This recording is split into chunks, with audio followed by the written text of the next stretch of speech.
আসসালামু আলাইকুম। আশা করি সকলেই ভালো আছেন। সুপ্রিয় চাকরি প্রত্যাশী ভাই ও বোনেরা, কারিগরি শিক্ষা অধিদপ্তরে নিয়োগ সার্কুলার প্রকাশ করা হয়েছে।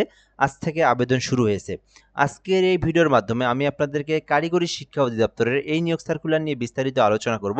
এখানে আপনাদেরকে পদের নাম বলে দেব, আপনার শিক্ষাগত যোগ্যতার বিষয়টা বলে দেব, আপনার শিক্ষাগত যোগ্যতা অনুযায়ী কোন পদে আবেদন করবেন সেই বিষয়টা আপনাদেরকে বলে দেব এবং কিভাবে অ্যাপ্লিকেশনটি করতে হয়, অ্যাপ্লিকেশন করার ফুল প্রসেসটা আপনাদেরকে বলে দেব। তো সম্পূর্ণ ভিডিওটা আপনারা একদম শেষ পর্যন্ত দেখবেন।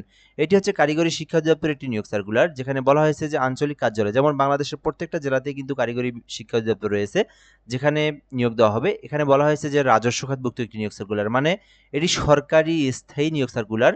বাংলাদেশের যে কোনো নাগরিকেরা আবেদন করতে পারবেন, মানে বাংলাদেশের 64 জেলার যে কোনো জেলার যে কোনো প্রার্থী, ছেলে হোক মেয়ে হোক, উভয় প্রার্থীরাই কিন্তু আবেদন করতে পারবেন। এবং এই আবেদনটা করার জন্য dtrteletalk.com এই যে লিঙ্কটা দেখতে পারতেছেন, এই লিঙ্কে প্রবেশ করে কিন্তু আবেদন করতে হবে।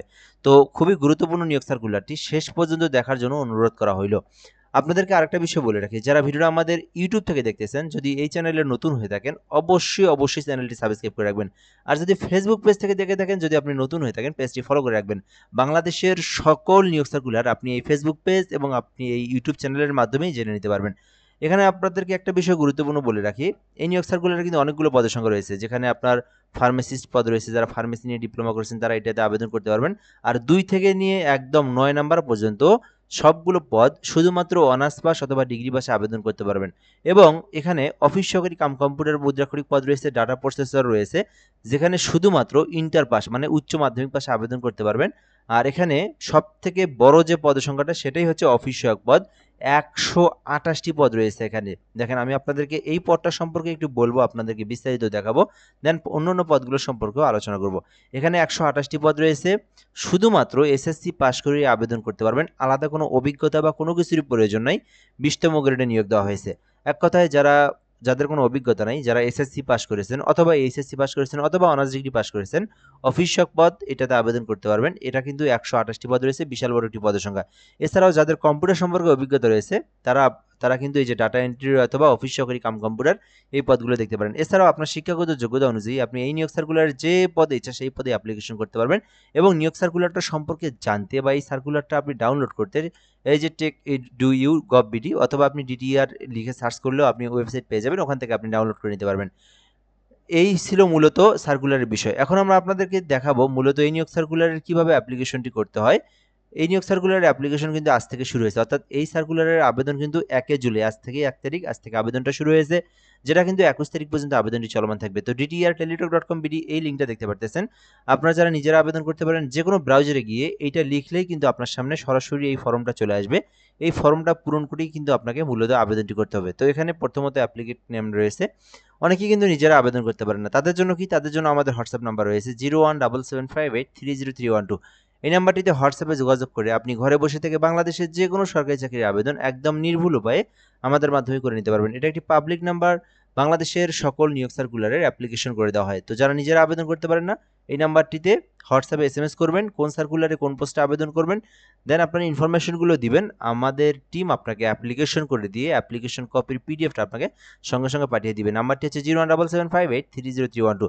তো যাই হোক, এরপর আমরা দেখব নিজেরা যারা অ্যাপ্লিকেশন করবেন, ফর্মটাতে চলে আসার পর প্রথমত আপনাদের নিজের নাম বাংলা এবং ইংরেজিতে দিবেন, পিতার নাম দিবেন, মাতার নাম দিবেন, এরপরে ডেট অফ বার্থ দিবেন, এরপর ন্যাশনালিটি দিবেন, এরপর রিলিজিয়ন অর্থাৎ আপনার ধর্ম দিবেন, এরপরে আপনার জেন্ডার দিবেন, ন্যাশনাল আইডি নাম্বারটা দিবেন, এরপরে বার্থ রেজিস্ট্রেশন রয়েছে, পাসপোর্ট আইডি রয়েছে, মেরিটিয়াল স্ট্যাটাস রয়েছে, মোবাইল নাম্বার রয়েছে, কনফার্ম মোবাইল নাম্বারটা, এই নাম্বারটা আবার রিপিট করে এখানে দিবেন, ইমেইল দিবেন, কোটা দিবেন, ডিপার্টমেন্ট স্ট্যাটাস দিবেন। এখানে কিন্তু সকল তথ্য কিন্তু নাই, যেমন আপনার ন্যাশনাল আইডি কার্ড দিলে বার্থ রেজিস্ট্রেশন দেওয়ার প্রয়োজন নাই।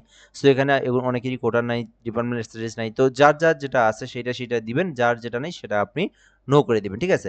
সো এরপরে কেয়ার অফ দিবেন, এরপরে আপনার নিজের গ্রামের নাম দিবেন, জেলা দিবেন, উপজেলা দিবেন, পোস্ট অফিস পোস্ট কোড দিবেন। তো এখানে আপনার তথ্যটা সুন্দরভাবে পূরণ করবেন।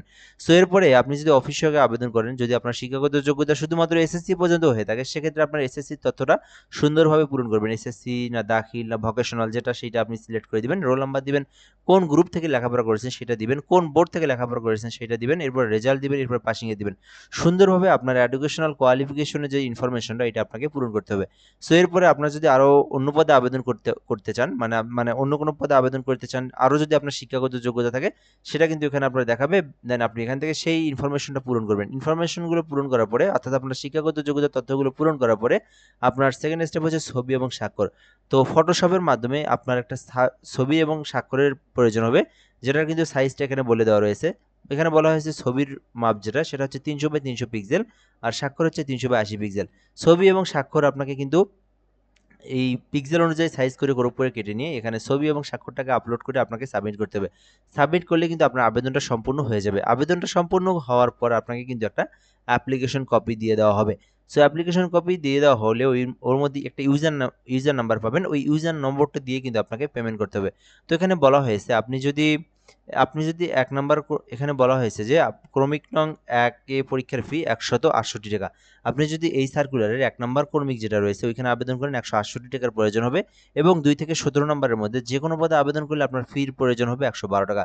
আর যদি আপনি ১৮ থেকে ২০ নাম্বারের মধ্যে যে কোনো পদে অ্যাপ্লিকেশন করেন সেই ক্ষেত্রে আপনাকে কিন্তু শুধুমাত্র ৬৫ টাকা দিয়ে আপনি কিন্তু আপনার ফিটা জমা দিতে পারবেন। এখানে বলা হয়েছে ১৮ থেকে ২০ পর্যন্ত সকল পদের অনগ্রসর নাগরিক, ক্ষুদ্র নাগরিক, তৃতীয় লিঙ্গ যারা রয়েছেন তাদের জন্য ৫৬ টাকা। মানে যারা প্রতিবন্ধী বা শারীরিক প্রতিবন্ধী যারা রয়েছেন তারা যে পদে যেখানে আবেদন করেন না কেন তাদের ফি হচ্ছে ৫৬ টাকা।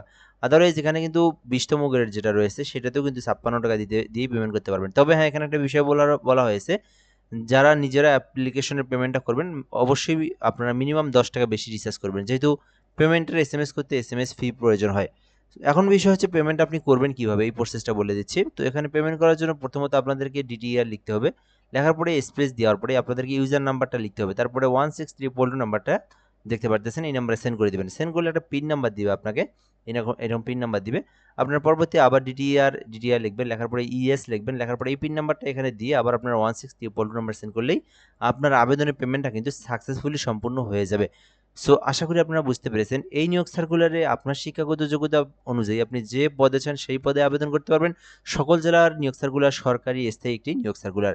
তো এই ছিল বিষয়। এই নিয়োগ সার্কুলার নিয়ে যদি আপনার কোনো কিছু জানার থাকে, আপনি যদি যে কোনো বিষয়ে জানতে চান, সেই ক্ষেত্রে কিন্তু আপনাকে কমেন্ট করতে হবে। ফেসবুক থেকে যদি আপনি দেখে থাকেন, এই যে জব প্লাস বিডির মাধ্যমে ফেসবুকে দেখে থাকলে অবশ্যই আপনি এই ফেসবুকের এই ভিডিওর কমেন্টে কমেন্ট করবেন যে ভাই এটা জানতে চাই। দেখবেন রিপ্লাই দিয়ে আপনাকে সেই বিষয়টা জানিয়ে দেওয়া হবে। আর যদি আপনি ইউটিউব থেকে দেখে থাকেন, ভিডিওর নিচে কমেন্ট বক্সে কমেন্ট করবেন, রিপ্লাই দিয়ে সেই বিষয়টাকে জানিয়ে দেওয়া হবে। ধন্যবাদ। আজকের ভিডিওটা এ পর্যন্তই। ভালো থাকবেন। আসসালামু আলাইকুম।